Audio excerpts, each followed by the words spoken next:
po sa ating mga balita matapos bisitahin ni Pangulong Aquino ang probinsya ng Nueva Ecija noong Lunes. Sunod namang pinuntahan ng Pangulo ang probinsya ng ngayong araw. Isa po ang lalawigan ng Aurora sa mga matinding hinagupit ng bagyong Lando.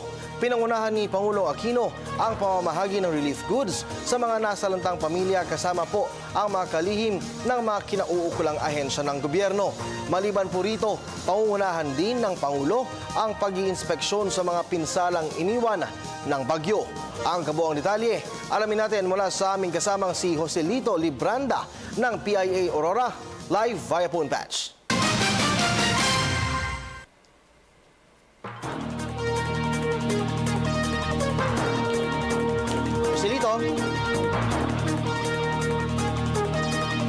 Joselito Libranda.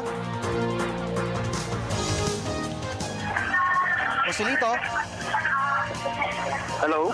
Yeah, go ahead. On air na. Okay. Sana? Go ahead. Bagamat malaking pinsala ang idinulot ng bagyong Lando sa lalawigan ng Aurora, partikular sa bayan ng Kasiguran na siyang naging sentro ng pagsama ng bagyong Lando, buhay na buhay ang pag-asa ng mga mamamayan dito na mabilis silang muling makakabangon. Ito ay matapos tiyakin ni Pangulong Benigno Aquino III na ang tutok ng pamahalaan sa pagtugon sa mga pangangailangan ng mga nasalanta sa kanyang pagbisita sa bayan ng Kasiguran ngayong umaga. Tiniyak ng Pangulo ang agarang pagsasaayos ng Kasiguran District Hospital na nasira dahil sa bagyo. Ito ay nilaanan ng 75 million ng DOE. Siniguro rin na maayos ng MGCP ang 69 kV transmission line kung saan nakakonekta ang Aurora. Ibig sabihin nito magkakaroon na muli ng supply ng kuryente ang ilang bahagi ng lalawigan simula sa Lunes.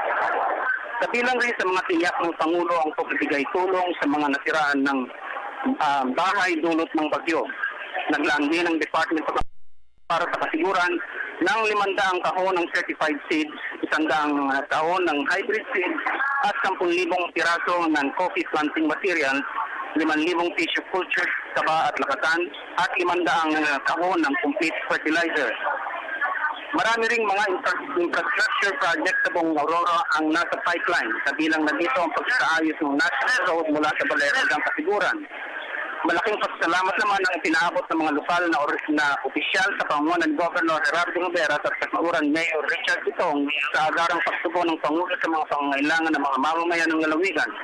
Mula dito sa Kasiguran, Aurora, para sa Telebisyon ng Bayan, ako po si Joselito S. Libranda. Maraming salamat sa iyo, Joselito.